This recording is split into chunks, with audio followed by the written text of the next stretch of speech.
From the Ticats Audio Network, this is the Ticats This Week with RJ Broadhead and Luke Tasker. It is game one of the regular season. Ticats this week. We are excited for the Ticats traveling to Saskatchewan, take on the Roughriders. That's where the Grey Cup's going to be. So kind of an interesting little way this played out. First game of the year in Regina. Tiger Cats want the last game of the year in Regina. It would be kind of cool to look back and say, wow, it's all started here and finished in a Grey Cup triumph. I'm RJ Broadhead, all set to call the game on Saturday at 7 o'clock, along with my partner, former Ticat great, Luke Tasker. Just your overall thoughts, Luke, on this upcoming season and what your take on the Ticats is. Yeah. Very excited to see things kick off. It seems to me, don't you get from listening to the interviews this week, players, coaches, there is what seems like an authentic, legitimate excitement to just play football for games that count. And, it's always a fun time of the year when things get going here, but it seems like they're having a blast playing football. The Ticats are. It is interesting to start here where the Grey Cup's going to be. You can say that certainly that's been brought up in the players' minds this week. I think back to 2013, the season ending in Regina and not well, and then starting off the next year in Regina also not well. It's a hard place to go play. They've got their work cut out for them, but everybody's at 0-0, for their season. It's just a great and exciting fresh moment of the year. I want to go a little deeper into that, Luke. I was at practice on Thursday, and I asked O about that. And offense, you want to be on the same page. They have a lot of veteran guys, which is great, but it's the first game of the year. So you can't expect the communication to be perfect, and you're playing in one of the loudest buildings. The expectations are on the Riders. We saw it last year with Hamilton hosting the Grey Cup. So the Riders fans expect their team to be in that game as well. So it is going to be loud. How difficult is that with kind of the two things interacting with first game of the year, maybe some communication, and it actually being tough to communicate because it's so loud? Yeah, it will be a loud stadium, and there's a couple places throughout the year that you're going to deal with that. It's hard late in the season too when you can't communicate well. Generally, in my experience with Coach O and Tommy Condell, they're prepared for that kind of thing. You can practice with stadium noise, and really it comes down. Each game plan requires a different amount of at the line of scrimmage communication. It's not like every play there's a ton to get communicated up there, but some plays there are really some things that have to get said, or else the thing's not going to go off well. So you can kind of control that a little bit too, as far as play calling and what's available for a quarterback to change at the line of scrimmage.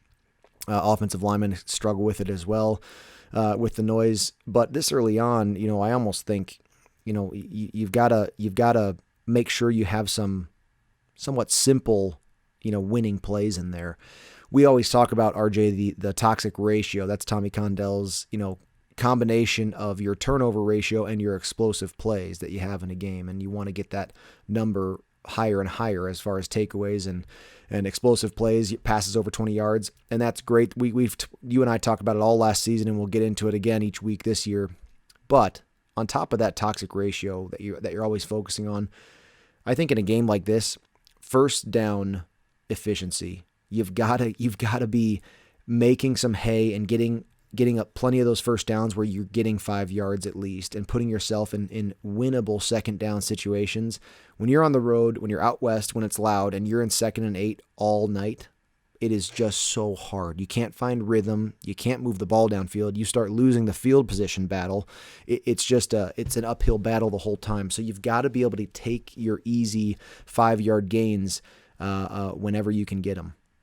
Yeah, that was a big problem for the Tiger Cats for probably at least the first half of the season. Those first two games were not good. One of those was against the Riders. They were 1-1 against the Riders last year, but obviously different teams now in 2022. But weird games. Tiger Cats were nowhere near what they could do in that first meeting, second game of the year. And then it was also the last regular season game of the season that the Ticats beat the Riders. Riders didn't really have any of their starters. They were resting up for the playoffs, didn't want to injure anyone. So a split last year really doesn't mean much. I want to talk to you about the offense. You mentioned the crowd noise and piping it in the speakers in practice. The Ticats did that this week. They had the speakers cranked, so they'll be somewhat used to it. The other thing that really stands out to me, and we saw it so much last year, and I go back to those first two games, and you didn't really know what to expect, and injuries and all kinds of things the Tiger Cats had to deal with. Still, their resiliency making it to the Grey Cup. But that offense that we're going to see on Saturday against the Riders, it's all veterans. They all have experience now. Jake Burt would be the one rookie starter, but he was with the team all last year, so he's not unfamiliar with things. How much of a difference do you think that will make, that everybody has that experience with the Tiger Cats, knows the system, knows a lot of the plays?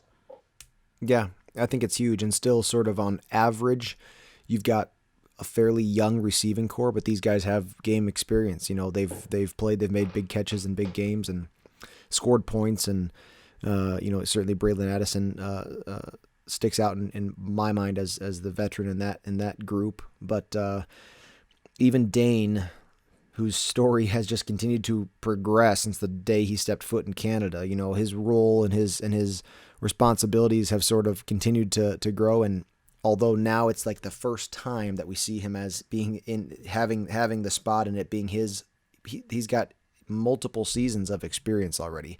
So, I think that's going to be incredibly valuable for that unit. On the front, Chris Van Zyl and Brandon Revenberg, you've got two of the great Canadian offensive linemen in the game right now. Van Zyl, many would call him a future Hall of Famer. And that sort of experience goes such a long way. Van Zyl's probably had 20 plus games in Regina over the course of his career, right? Pretty impressive. He's played there a lot more than a lot of the guys on the Saskatchewan Roughriders team, really. Yeah, probably. So, yeah, you're right. And so that goes a long way. First game for rookies in the CFL, and you're going out west in a country you already don't know for a lot of the Americans, right? And it's just it's a dynamic world that we exist in as football players, and that experience is gonna be an asset for the Ticats this week and moving forward. Yeah, they live and breathe their Roughriders in Saskatchewan. I know that from growing up there, but it's good for the Tiger Cats to be immersed in that atmosphere right off the bat and see where they're at. And that's really what you want in that first game, is see where the team is. And I want your thoughts to see if this is a concern at all. So there were preseason games, but Dane Evans threw 5 passes. Stephen Dunbar, Pappy White, David Ungerer, they didn't catch a pass. Tim White didn't even play. Braylon Addison just caught 2 passes. Don Jackson had 2 carries. Sean Thomas Erlington had 2 carries. So the starters on offense didn't play a lot in the preseason. Is that a concern at all? Coach O and I discussed this in the Coach O show earlier this week on the Ticats Audio Network. And, as players, as a vet, for me, I was kind of good to go. Like, let's kind of get to the season here. I didn't really want to mess around any longer in the preseason, but those stats are telling. It's just not a long training camp anymore. It's not a long preseason. There's not that much time, and guys who have no experience have to get tried out. Like, they have to take those valuable reps so that you can keep, that a healthy depth throughout the season. And that's really what the preseason boils down to is tryouts. And so it does not surprise me that Dane only threw 5 passes in the preseason. And for us, or for Ticat onlookers, you think, boy, like that's not a lot of time to get ready. But I think for the players, I always felt, like ready to go. You get 1 catch in preseason, you're kind of like, all right, let's do this thing. I will say, and Coach O touched on this as well, that a big part of it also is that then having to go play 4 quarters now in Saskatchewan or anywhere for your first game of the season, you can be you get in great shape in the off season and you're lifting and you're running, and then you get into camp and you take a few reps and it's the end of a period and then you change speed. But to go 4 quarters back to back, you just have to get back into that kind of shape and get ready for that type of burden and hustle. So that is always an abrupt change. And I always found in that first game of the season, the first quarter and the second quarter, I remember being gassed. I mean, and it's in the summer, it's hot sometimes, and just exhausted in the first half. And you really know you're in shape when you come back out in the second half and you kind of got it together. Then you kind of gotten yourself into it, and that high energy start to a game, man, you gotta practice that, and there's really practice that as the season goes along. But for this first game, there's nothing that can really prepare you for it. It's a couple of interesting things there. It's like fighters talk about it. They get so jazzed, and then they have that adrenaline dump, and they're exhausted. So maybe you got to find that happy medium as a player, right? Where you're excited, almost cramping in the first drive of a game, but then finishing the whole game, playing fine. But like I was on the verge of cramping up on the field right at the start. I don't know. I think it's some kind of it's sports psychology. I think it's some kind of you're so amped up, and you know me, RJ. I hate pregame. I can't stand it. So I had to go on the field an hour and a half early to hold for the kickers, and I'm like, I'm already in pads, and the game is like in 2 hours. Like and so I felt like pregame was too long for me as a player, and I think that was part of it too. I had already been working too hard before the game starts, and that you get that high peak and you almost feel close like you're going to burn out in the first quarter, and then but you truly are in shape, and so that carries you through the rest of the game as you sort of settle down emotionally. To bring the listeners into our booth, the Ticats Audio Network booth, we've done well over 20 games together, and I would say in every single one of them, probably in the last 30 minutes of warm-up, you're like, what is going on? This is too much. Right. So you can't stand the long warm-up. It does seem quite long. The routes on air and then the 7-on-7. It's like you effectively do a light practice before the game. That was never my thing. You ever see Brett Favre is famous for this. The guy would go on the field and go like this, like roll his shoulders and boom, game ready to go. That's kind of more my thing, man. Like I would like 20 minutes to get ready and then let's kick it off and go. Cause I felt like I was already exhausted. I don't know. And some guys are out there, you get guys in the locker room, like you show up, 3 hours before the game. And there's guys like doing bands in the weight room, like stretching out, like with bands and like full sweat workout. I was like, guys, you need to stop. I like to have a coffee like at like -3 hours, kind of stretch, but every time I stretch, I'd be like, whoa, slow down, buddy. You gotta go on the field an hour and a half before this thing starts. So, yeah. I don't know. And you do push-ups. You do push-ups now as an announcer before. See, so you do have some of that energy you're trying to burn off. That's what I'm talking about. I like to do a 30-second warm up and then start the game. Which is my broadcaster routine. Notice, RJ, I've never once done any calisthenics up in the broadcasting booth. So that's just straight strength training. A couple push-ups, get the blood flowing, put the headset on, let's go. The other thing that jumps out, and hate to rehash from last year, you talked about playing 4 quarters. The fourth quarter was really odd. Tiger Cats only outscored their opponents 3 times in the fourth quarter in the 14 regular season games. 2 preseason games, they were outscored in both of them. I'm going to be keeping an eye on that. I know it began to be a bit of a story for the Tiger Cats. I know Coach O was asked about it, and even some of the players said, yeah, we got to finish these games strong. But they're veteran guys. They would know. I don't want to read too much into the preseason, but that's a trend that has to stop, doesn't it? Yeah. Yeah, you got to finish, and it was kind of both ways for the Ticats last year. That fourth quarter would make a difference, or they'd be in the lead and still win the game, but they were, the point spread was -16 in the fourth quarter or something weird like that. It's something that's going to get focused on. I think Coach O is the first one to say though that the W at the end of the night is the only thing that matters. And you know how I like a weird stat every now and again, but yes, we'll come up with some strange ones through the year. And last year there was a lot of sort of statistical anomalies as the season went on. And specifically, we were talking about Toronto so much at the end of the season and how strange their season was in their win-loss compared to some of the stats that are usually very telling of a losing or winning team. But Hamilton last year, as they were up and down and fighting and kind of clawing their way back into first from a tough start to the season, the fourth quarter was not a strength for them. I'm gonna think that they're gonna have a focus on finishing these games strong early on. So you want a weird stat? I think I have one for you. What do you got? So based on last year, if the Tiger Cats score 24 or more points, undefeated. They were 7-0.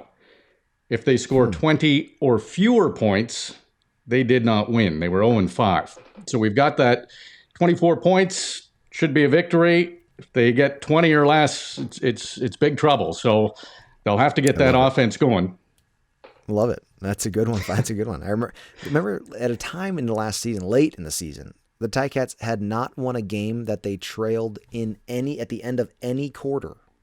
At any quarter, they had not won a game if they trailed. They could have not had the lead, but it had to be mid-quarter. But at the end of any quarter, if a team was winning, they won the game. Very interesting. I don't know. Yeah, love it. Yeah. You've become a bit of a stats buff where you like some of these weird ones. Something else that I want to touch on before we wrap up, Luke, is we know the Tiger Cats have the best run defense. They proved that last year when their starters were out in the preseason. There was no real positive yardage against them. It was extremely minimal. However, this preseason, over those two games, Montreal and Toronto averaged over 380 yards passing. And they put up a ton of first downs as well. 36 of the 48 first downs, so 36 of the 48 first downs were passes. So is that showing a vulnerability on this Tiger Cats defense that if teams are going to beat the Tiger Cats, they have to be able to throw the ball? Yeah, it is interesting. I just think all last year we were sort of harping on, and again, the preseason only shows us so much, right? I mean, there was, especially when we were at Guelph last week for the Toronto preseason game, we're not looking at the start. We're not looking at, a whole second half we had missing for our evaluation, right? And even in the first half, when you have starters in, it's hard to say what the goal is out there. Is the play calling the way that it's going to be? Are they calling to win, or are they calling to test stuff out? It's hard to get a great read on that. But all last season, hard to run against and very hard to pass against too. I mean, the secondary for the Ticats, I think, was the absolute tops in the league last year. Trading back and forth interception leaders in the league within the Ticats secondary, right? Three East Division All-Stars in the secondary. Across 5 positions. I mean, it's really an impressive group. So, a repeat of those strengths I think is in no way a bad thing if they can put that back on. And you got to get a first down somehow. But there's only 2 ways to do it. You can run it or you can pass it. So you got to choose which one to go with. Well, we're excited. The Ticats Audio Network. We've had part of the team with an AM 900 CHML. We added News Talk Saga 960 AM. Now we're adding 1460 CJOI, CJOY in Guelph, and City News 570 in Kitchener. So the Ticats Audio Network is expanding. You can listen to the game on any of those radio stations or on ticats.ca. It's 7 o'clock kickoff. First game of the year, the Tiger Cats are in Regina to take on the Roughriders. Pre-game will go at 6 o'clock. Bubba O'Neill with Andy Fantus. Final thoughts to you, Luke. Going into this game, what are you hoping to see from the Tiger Cats for them to be successful? First game last year out west, Winnipeg, and they did get off to a fast start. There was a great touchdown drive to start off the 2021 season. But after that, it was really, really a struggle out west to put positive plays together. I think you've got to go out to a tough city like Regina, a tough place to win a game, no matter what team and what part of the year. It's just hard to win out there. You've got to get out there and you got to keep the ball in your hands all night. So you have to control your first down efficiency. You have to keep your drives progressing. And if you continue to stall out in that first quarter, the Ticats it's going to be hard to claw back. It's going to be hard to stop that backward slide and to restart and move in the right direction. So I'd like an efficient, a clean first quarter of football so the Ticats can sort of feel out that stadium without having to give up points in order to do so. Awesome, Luke. Looking forward to seeing you Saturday and calling game 1. Awesome, RJ. I'll see you there, man. This will be great. I'm RJ Broadhead. He's Luke Tasker. We are calling the Riders and Ticats on the Ticats Audio Network on Saturday, pregame at 6, kickoff at 7 o'clock.